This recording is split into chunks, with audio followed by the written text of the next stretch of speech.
It's 6:22. I know we have time to visit and watch and set up and visitate. Look, you can give me a thumbs up when I actually show up live. I have no idea what this big weird thing is.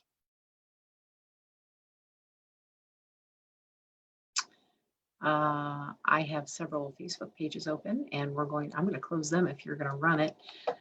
And I guess since we're live, all we have to do is just sit here and hang out and wait. And I can see my clock this week, so I know how much time I have to visit. And we'll see if anybody comes in and joins us. Hanging out, we're going to talk about market value tonight. We're going to talk about all those fun numbers that you get when a real estate agent gives you a market summary, a CMA, or so many different names we have for it. But we're going to talk a little bit about how to watch for trends. We're going to talk a little bit about what all those values mean. Dawn is going to be here handling all of you. I should say woman handling all of you, not man handling, woman handling you. Yeah. We missed each other. We didn't see each other very much over the holidays. So we were catching up today on all the things and all the antics. Actually, there wasn't much to catch up on because you couldn't really go anywhere. We did. We need to get you a mic too. We should get you mic'd up so people can at least hear you if you don't want to be seen. Not always. Hey, Debbie, can you hear me? Debbie's watching. I bet she can't hear you. Yeah. I'd like to know. Anybody out there listening? Come on in and tell us if you can hear Dawn in the background with her little librarian voice. Debbie, she said yes, the mic for Dawn. I knew it. Darn it. I knew it. I knew it. I have to turn my phone over because I don't know. Yeah. I got you. You can be the timekeeper tonight. Yeah. 5 minutes. We have 5 more minutes. Does anybody have anything they want to talk about, or do you have any questions you want to know anything about? Like, how did my holidays go? How did Dawn's holidays go? Do you want to know how our new year is off to a good start? Do you want to know, do you want to tell me why one piece of hair won't curl? That would be fun. Like to know that myself. Hey, Nancy.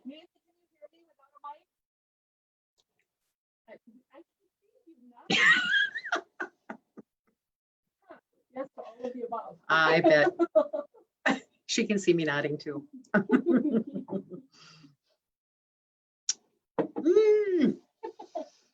Yeah, seriously, so seriously. Well, did everyone, I guess you tell us, did you have a good holiday? And the Packers won. I know Nancy Dressler, you were rooting for the Packers. You got a fancy new ring to root for the Packers. I saw that. It's magic. It was magic. I don't know, what else? What are you guys all doing? I'm glad you're here, by the way. Thanks for showing up. I think this is going to be good information. I'm so excited about my PowerPoint. I did the coolest PowerPoint. Well, I think it's cool. It was so easy to do. It is. Yeah. We like the PowerPoint. If any of you haven't used PowerPoint lately, get over there and look at it. Just, it's almost as easy as Canva. I know I get lost in Canva. Now I got Canva, PowerPoint, Facebook, Instagram. I don't have time to work because I'm being creative.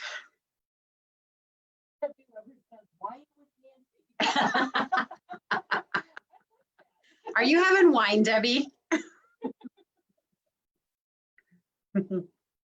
Mm-hmm. You should have wine. We should have happy hour once a week. Oh, that would be fun. Would you be on that one? Sure, right here where I'm sitting. Oh, I'll bring the wine. Oh my gosh, guess what we're doing next time. I've got it all planned out. I planned it today. Tonight we're doing understanding market data. In 2 weeks, we're going to walk through a house and we're going to give marketing tips. So we're going to give like market prep tips, or you could call it staging advice. And if we don't have any other, if nobody volunteers their house, we're going to have to do mine. So, but my house isn't going to be for sale. So I'm not going to do anything I say. I'm just going to say, if I was going to list it, this is what I would do. Now, if you would like to save me the embarrassment of putting my house on Facebook, you could volunteer your house. Your house, you could volunteer. Anybody can volunteer. My dogs would not. Okay. Susan probably. Hey, Susan. Susan, can we use your house for a market walkthrough? You might not be home, but we'll still use it. She has puppies, yeah. Well, you know, the dogs would probably have to follow us along and be part of the show. I think Millie's gonna have to stay at daycare though. Anyway, she can get kind of wound up. She'll get very excited if she sees us moving from room to room. She'll think you're trying to hurt me, and then she'll have to stay in between us, trip you. She'll do all kinds of fun things. Yeah. Oh. Be a long day at daycare on that day. What will that be? Tuesday, January, whatever. 20th? Today's the 6th already. Okay, it's almost 6:30. 6:29. 6:29. I'm about ready to kick this party off. You think I should go for it? Well, I am very excited. Many of you know, when you're getting ready to put your house on the market, you're always asking, what's my home worth? What can I get for my house? What will it go for in today's market? And the funny thing about these market analysis, or you can call it a CMA, a market review, a market summary, whatever you want to call it, they change. Their die date is pretty fast. Like their shelf life, I guess you could say, is pretty short. And so it's something that you would probably want us to update for you. So if you're thinking, I might sell my house this year. Okay, well, we'll do a market update for you now, or a CMA. But then when you get closer and more serious, we should double check and see more, a closer look at what's been going on in between here, mostly because of trending. And we're going to talk a little bit about trending tonight. And I'm going to show you how I spot trending, and I'm going to show you some other reports that I run. And so do you all want to get started? I bet you do. Sit here and visit with me. Okay, I got to share my screen. So, am I sharing? Can you see it? Okay, we're going to wait. I'm going to use this time to get myself together. As we are talking about this whole notion of understanding market data, and by the way, this presentation will be available. If anybody wants me to send it to you, I can, but it's really going to make more sense if you just follow through with me here. So when we get started, one of the first things that you can do to find your home value is go to my webpage. So you can go to nancysmith.firstweber.com, and you can see I've drawn some arrows here for you. What's your home worth? You click in this box, you start typing your address, and then it's going to auto-populate. It's going to come up with a list of addresses, and you're going to select yours, and then you're going to come over here and click on Get Values. And when you do, there will be a slight delay, and then you're going to get this on your screen. So it's going to show you up to 3 values. Now, not everybody's going to get 3 values, and we're going to talk a little bit about this screen here, okay? So first of all, you see a wide variety of prices given, and you see the ranges. We've got 95,000, we've got a high of 190,000. So obviously, these are just shooting in the dark, right? Nobody really knows here anything about my house. And here's the sources that they come from. Virtual Properties is the platform that we use for our website. So we're adding data about our sales and things like that into this virtual property site. And according to them, they're saying my home should be worth between $144,803 to $190,393. Zillow has an algorithm that they use. And when you have a property that's in a city or in a township, it doesn't have any acreage, it's just one parcel number, you can almost always hope that they're going to be close. Things that throw Zillow off is when there's a lot of foreclosures, they don't know the condition of your property, they don't know how much acreage you have, how big your lot is, they don't know anything about your property. They're just merely looking at all the sales that they've gathered and they're putting them together and saying this is what your home is worth. RPR is a realtor MLS, if you will. It's kind of a national realtor MLS. It's for realtor members and it's pulling information from the MLS as well. Now you'll see these two are fairly close and this virtual properties one is a little bit higher. We're going to take a look at the actual data. So when we say down here, do you want a more accurate in-depth estimate? If so, you can click on this link and contact me, and then I will send you information that I think would be more pertinent about your home. So now I'm going to go into the MLS and I'm going to pull up what I call a 1-year sale report. Now this is where I'm going to take a more specific look at the type of home that you have, or the size of the home that you have, or maybe the age of the home that you have. And I'm going to try and just hone in on a year's worth of sales from that. What I've done on this report is I've taken it over here by status date and I've marked off the quarters. First, I put it in order of the sales for the year 2020. And I have marked off the first quarter, second and third, and separated all those quarters. You can see just by doing a quick visual look, second and fourth quarters were pretty similar. Third quarter was pretty good. On any given year, we would say, well, you know, yeah, that seems pretty accurate. We sell more homes at the end of the year. And actually, for all the years I've been in real estate, Q3 and 4 are probably the best selling quarters of our year. 1 and 2 tend to be a little slower. It depends on the winter that we're having. And so here you can see what happened here coming out of the gate. COVID happened. So maybe we had buyers that lost their loans because they couldn't, you know, they lost their jobs or their hours got cut or something like that. But things slowed down in general. And then here in the second quarter, we were starting to pick up speed again. You can see all the closings we had in June. So we were starting to come back to life. We had a pretty good summer. And we had a pretty good fall. And overall, we start to see these numbers forming.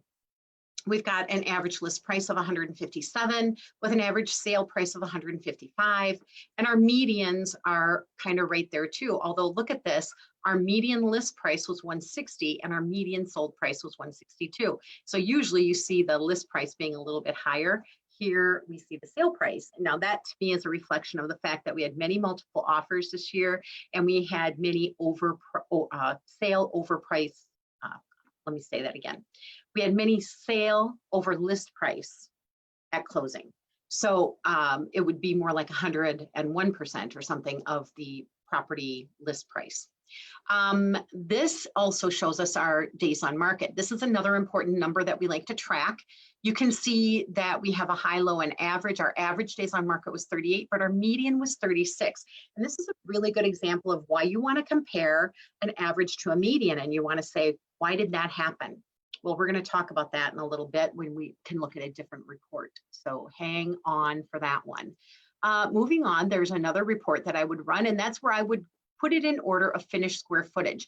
The house that I used as a comp didn't have a lot of finished square footage. So I want to rule out, or rather select, the ones that I think were going to be closer to the size of the home that I'm dealing with. And one thing that keeps coming up for me in my reports is these two properties. I'm seeing a sale price of 140 and a sale price of 124. And why I selected them is because they are the same number of bedrooms as my subject. In several of the reports that I ran, by the way, these two kept popping up. So they seem to me to be pretty good comps to use. The next report that I would look at would be what I call the CMA summary report. And I like this one because of all the information I can get. Now, remember those two that kept coming up for me with the finished square footage that were similar to mine, and we know that they're both 2 bedrooms. We're seeing here, overall, we see these same numbers again on our average and median sales, and we see these numbers on days on market. Here we have a grid where we can start to look at the days on market. So you see a lot of single digit days on market here, don't you? So that kind of explains where the average was coming out at 38, because we have some higher numbers that factored in there. But when you look at the median, which some people call the true middle, that's down at 6, because if you put these out in ascending order, that's where the middle of our list would land, is on the 6 days on market. And there would be, the rest of them would be higher, and the ones before it would be lower. So that is just a quick explanation of those things. Now, from this, we would take a deeper dive and we would start looking at other factors. And we're going to get to that in a minute as well. So this is a cute little thing I like to look at from time to time and share with people, because I think it's interesting to know the values that people have. It's one thing to talk about the actual, like, appraised value, assessed value, current market value, but this is how it is. Like, here's what you think your home looks like. Here's what your buyer thinks your home looks like. The appraiser thinks it's a heap, and the tax assessor thinks it's a palatial. And then your lender says, no, that's just an average home, right? So many different eyes, many different perceptions on the values of homes.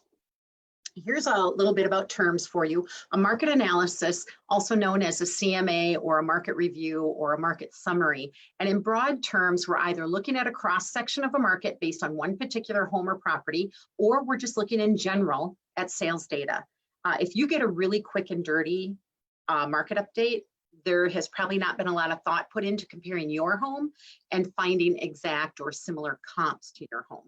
So you have to understand what you're getting and what you're asking for.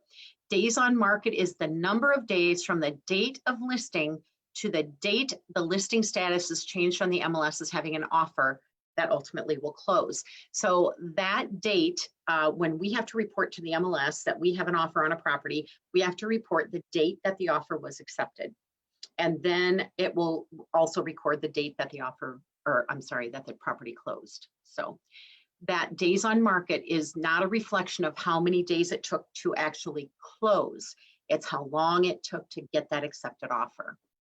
LP on your reports is list price and SP is sale price. And it's important for you to note that too, because if you get one of these types of reports, you see I have them both here, list price and sale price. And by the way, I don't pay a lot of attention to this finished square footage. And I'll tell you why. In small markets, it's not a very reliable number for me. If I was comparing all of the homes in one neighborhood, like say I had a home in Prairie Hills, I could use that finished price per square foot. But I can't use that when I'm comparing in general across a broad cross section of my market. So it's just a number, it's there. Some people use it, some people don't. And by the way, some people also put assessed values into these reports. And then you can also compare the assessed value to the sale prices or the list prices, because in some markets, those assessed values are similar to what people are actually selling for. So we're going to go move on here now. Here we are, we're talking about values. The assessed value is the value placed on a property by the taxing municipality. It's the number they use to determine what you're going to pay in taxes on that property. Now, by law, I believe these have to be updated once every 10 years.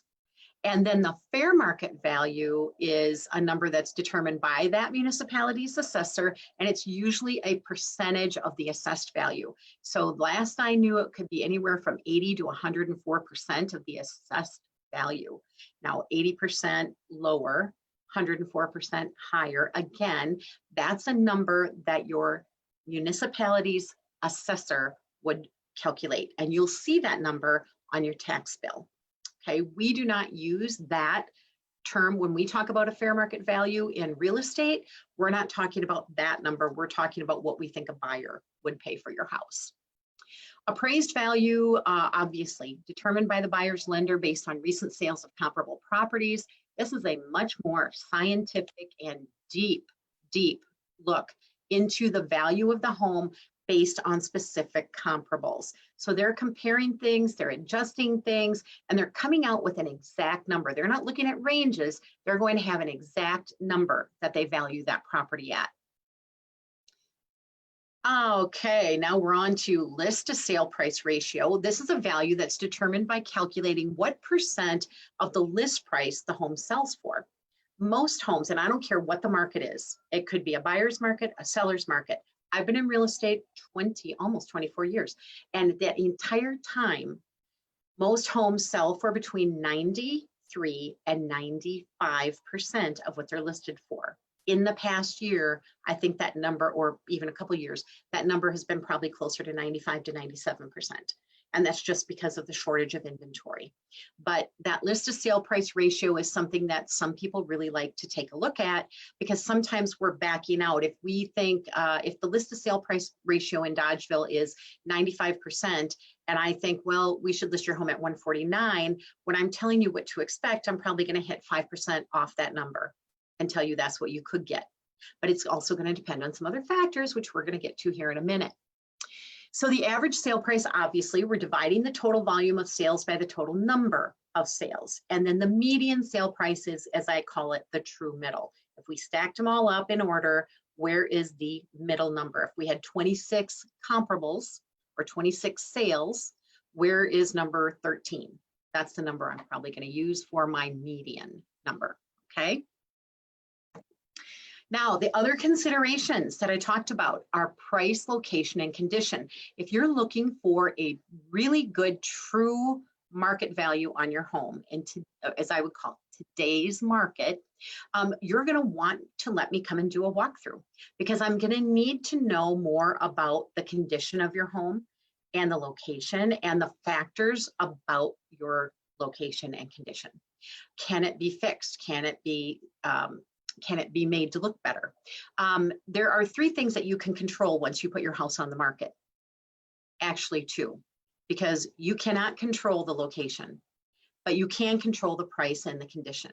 And that's one of the reasons why we want to do that walkthrough. And that's why when we do our next Real Estate Live, we're going to do a walkthrough, and we're going to talk about, if you were going to prep your home for market, these are the types of things that I would tell you to do. And I always tell people when I go to see them, 2 things are going to happen when I come to your home.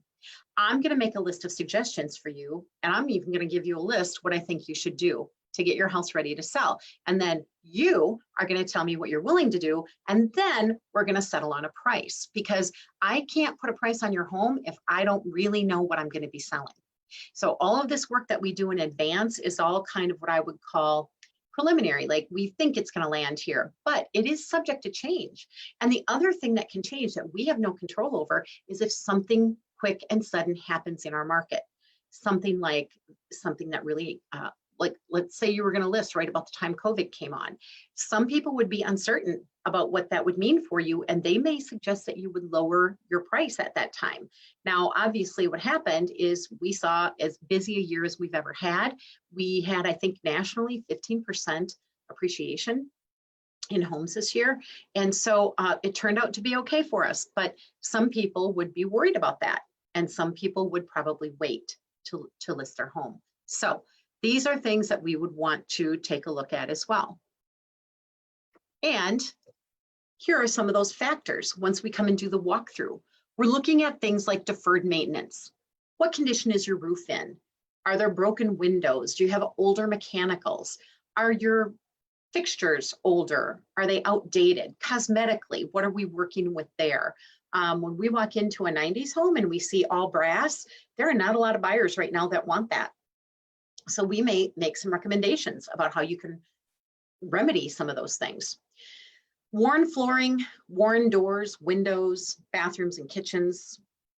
Most buyers don't want that. Now, in this market, this very, very low inventory market, buyers have been willing to overlook a lot of things. So homes that we were not able to sell 5 years ago, now buyers are saying, hey, I just want a home, I can fix that, or I'm willing to invest in it. So people are making very different decisions these days. And when we talk about trending, that's one of those things that you want to know about. What's happening with buyers in my market? That you should be asking about that. Fatal flaws, things that you really, really are going to have a hard time changing. If you're situated on a busy, noisy road, some people think that homes by airports have fatal flaws because of the noise levels. If you're right by a railroad track and you've got trains coming through a few times a day. Design flaws, some of those that I've seen have been where somebody closed off a room and then they moved a doorway and it's like jammed way up in the corner where the hall ends, and it just doesn't make a lot of sense, and it's kind of a quirky flow. So things like that could be considered a fatal flaw, something that would be expensive to repair or impossible to change. The functionality, is the floor plan good? Does it have good flow to it? We would want to know if there were things that maybe would make it hard for someone to live there, or maybe somebody might say is a code violation. I've had, sometimes, you know, depending on the age of the house, the steps are shorter, smaller treads, but that's the way it was when that house was built. In today's home, if we saw something like that, that could be a fatal flaw or some kind of a functional issue that most buyers are going to have a problem with. So we determine what, if anything, can be done to deal with that. Cleanliness, you can always fix cleanliness. You can always fix paint. You can fix anything with cleaning. Curb appeal and landscaping. When somebody drives by your house, their first impression, what will that say? Are your trees dead and dying? Do they need to be trimmed? Do you have overgrown landscaping? Do you have no landscaping? Do you have peeling paint? There's a lot of things that factor in to curb appeal and landscaping. And so we would take a look at that and we would make recommendations on what we think you should do about that. And then the life expectancy of a CMA. How long are they good for? Well, that depends. It depends on the market activity. It depends on the economy. Things that are out of our control. Are there distressed properties coming into the market or becoming more prevalent in your market?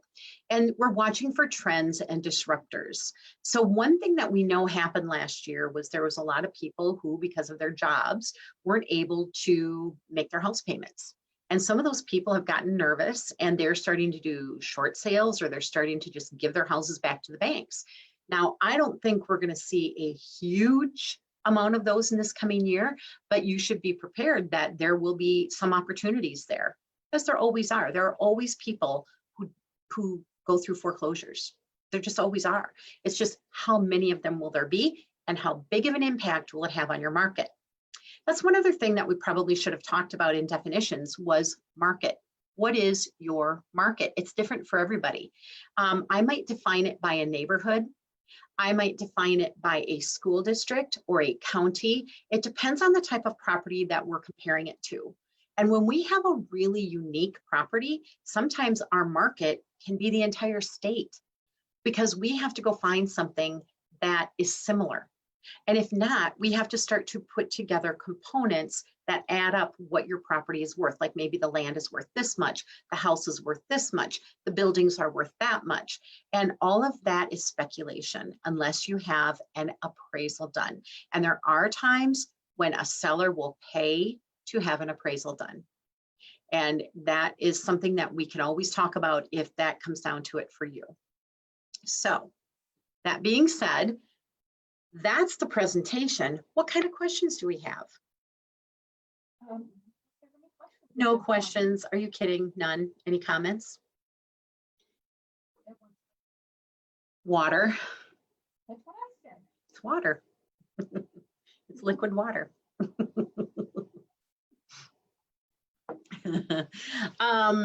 Let's see. So what else can we talk about? Home values. That's it in a nutshell, really. It's going to be different for everybody. We can do a market analysis for you sight unseen, with the caveat that we can't really, like, the condition of your property is going to matter. And I should also tell you this. We hear this all the time. Oh my gosh, I'm embarrassed to have you come to my house. It's not ready to be photographed. Well, that's the whole purpose of a pre-listing walkthrough, because I'm going to help you. Maybe you're going to do things that you don't have to, Or maybe I would tell you to prioritize things that you wouldn't have put as high a priority on. To me, some of the most common things are painting, light fixtures, trying to make things consistent and similar. Maybe you have chipped and peeling paint, and depending on the time of year, I would recommend that you do something about that. Sometimes it's minimizing clutter. I'm a huge clutter bug. I like things out around me. So it's going to be different for everybody. Is there a cost to do a CMA? There is not.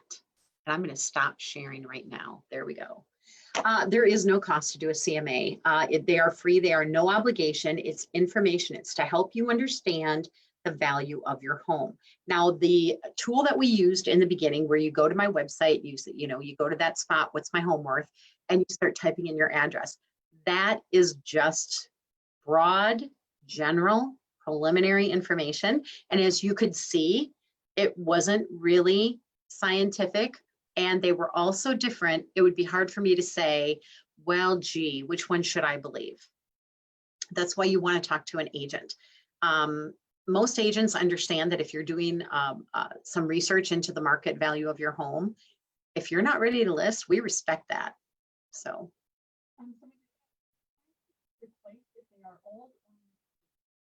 I say yes. I say yes. You don't know. Here's the thing, and that's a good question, because here's the thing about those appliances. There are repairs sometimes that we've had to have people do. Sometimes they've done them after they got an offer and they got an inspection done because they had to do them. But let's say the cost of the repair was $1,500. The change in what that would have valued that property could have been $5,000 to $10,000. So usually return on investment for those types of things can be good.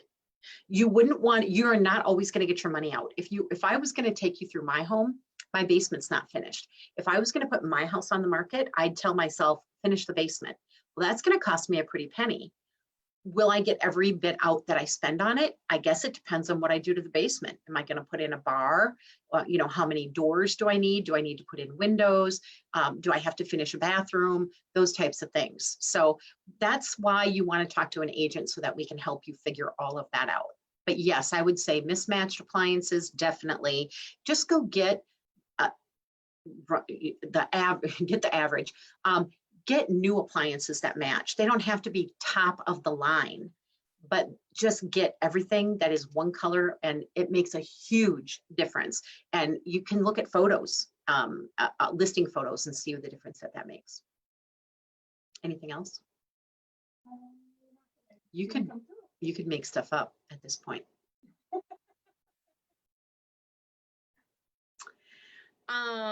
What are some other frequent questions that we get? You hear me talking to people all the time. Let's see. Appliances is a good question, though. Oh, here's one. People always think, people get so attached to appliances, and they say, I'm taking this refrigerator and stove, and I'm going to take the dishwasher, and I want the washer and dryer. And here's what I would tell you. No. Leave those things there. You may have saved for years to have the refrigerator and the washer and dryer that you wanted, but you can go buy brand new ones. You can. And you don't have to move them, because moving them is going to be a hassle. And the other thing is, you don't know what's going to be behind them when you take them out. So if you're going to remove them, who knows what condition the wall is in or the floor is in. So my vote is just leave those appliances there. Most people do not take them with them anymore. Most people leave them in place.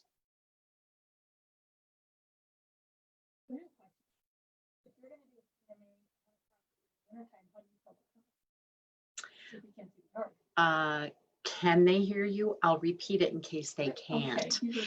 She said, if you do a CMA in the wintertime, how can you check curb appeal because you can't see the yard?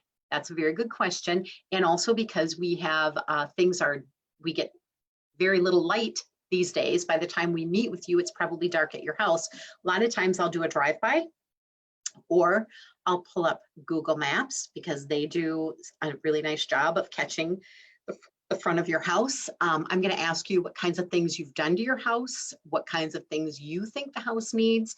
If you have pictures of your house during the summer or whatever it might be, those are the types of things that we look at. We also sometimes will look at old listing photos. A lot of times, you know, houses have a history on the MLS and we can pull them up and we can look at old listing photos. We have our ways. It is magic. Yeah. I was going to say something else. And then you asked me that really good question.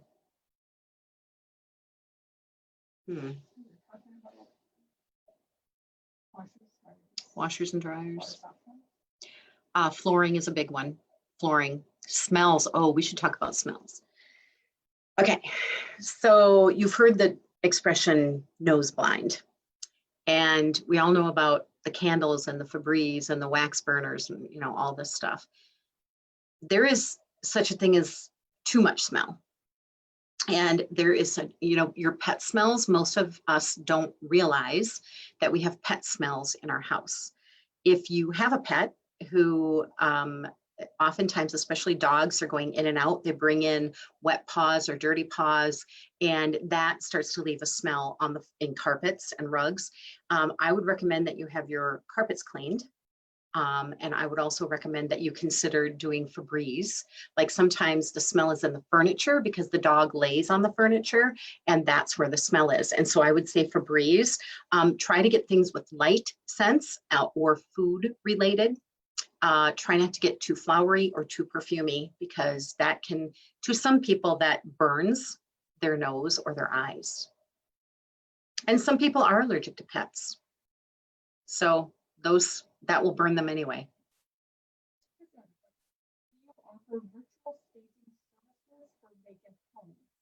We do have those services available where you can do virtual staging, but I'm going to tell you the best thing to do about the best thing to do with a vacant home. Clean the heck out of it. Get all of the holes repaired in the walls and put fresh paint on the walls. And I'm telling you, that looks like a brand new house at that point.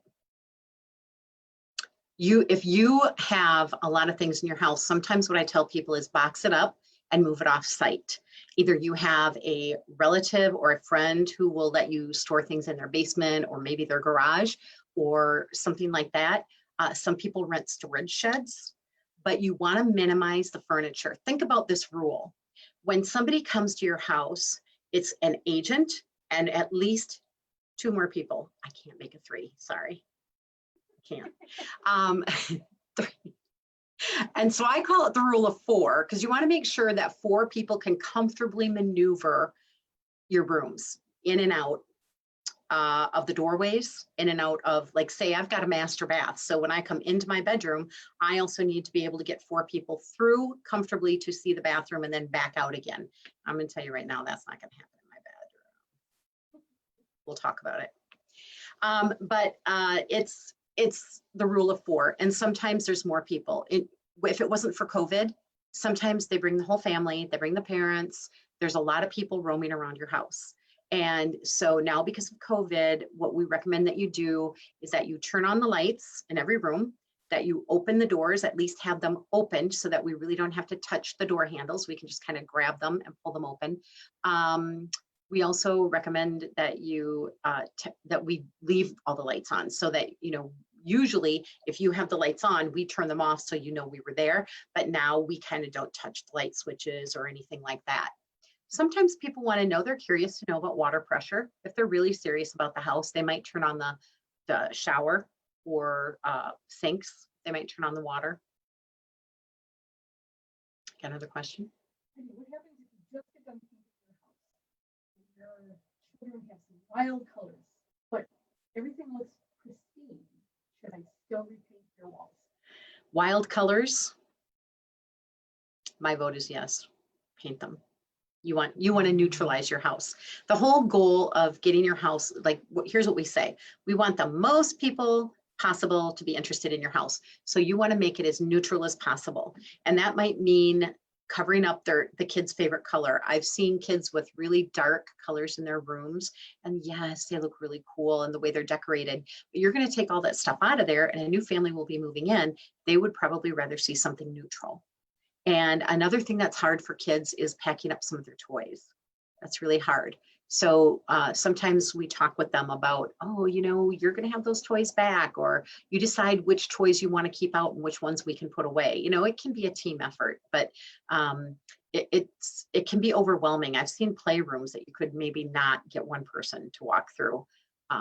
But it's great that your kids have that many toys, but when you're selling your house, I always say, you live in your house different than you sell it.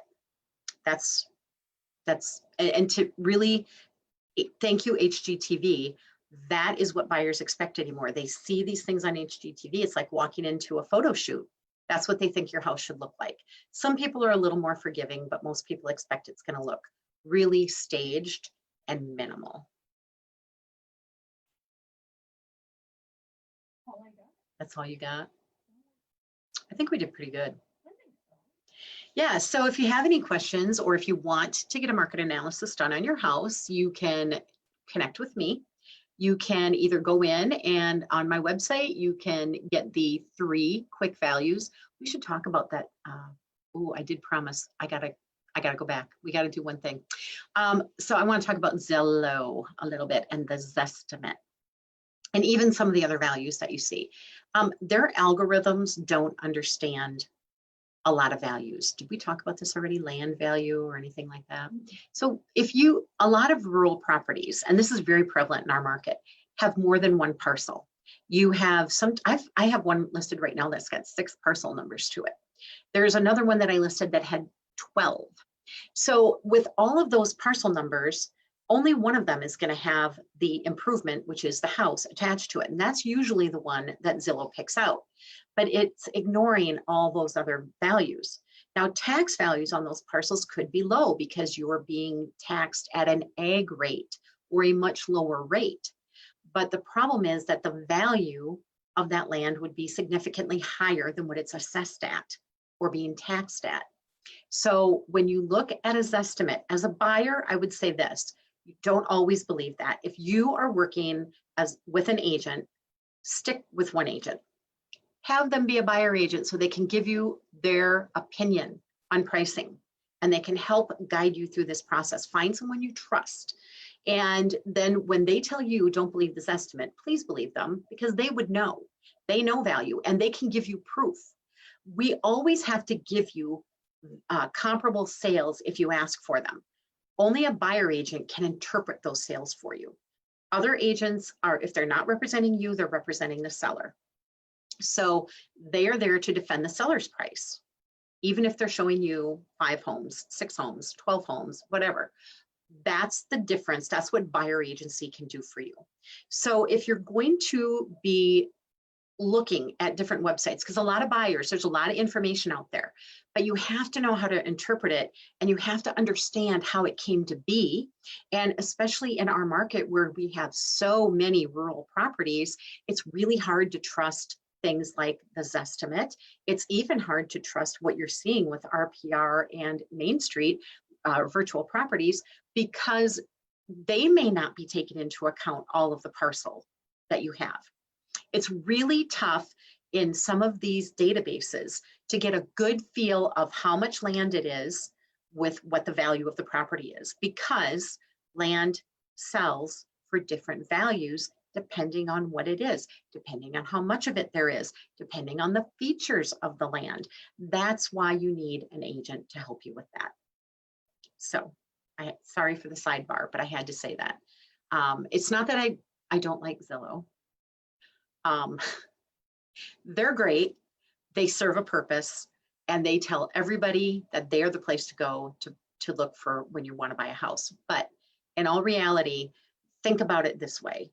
Your local agents know more about your market than anybody. Do you even know anybody from Zillow? Do you know, like, where do they live? Where are they from? Because their descriptions talk about mountain views. I've never sold a house with a mountain view yet. I've yet to sell a house with a mountain view, but that's important in the Zillow world. So they just have different, they have different terminology. They have a different kind of a different mentality a little bit when it comes to the information that they're giving. The great thing is that you're able to get research. And as a buyer, I always encourage you, go out and get that research. When you're a seller and you want market data, accurate market data, please call an agent, a local expert in your market, and get information from them. It's the best thing you can do. Dawn says yes, absolutely. Any more questions? No more questions. All right. A lot of great jobs and thumbs up. Oh, good. Well, I'm glad you guys enjoyed this. If you want the presentation, let me know. Otherwise, it will be available as a recording, so you can always get it that way. Good job. Are we done? Dawn says we're done. I just like to talk. I want to stay here and visit for a while. Anybody want to visit? I got to go home to Millie. She's waiting for me. Really? Yeah, she got her muddy paws on the bed tonight, so she's in trouble.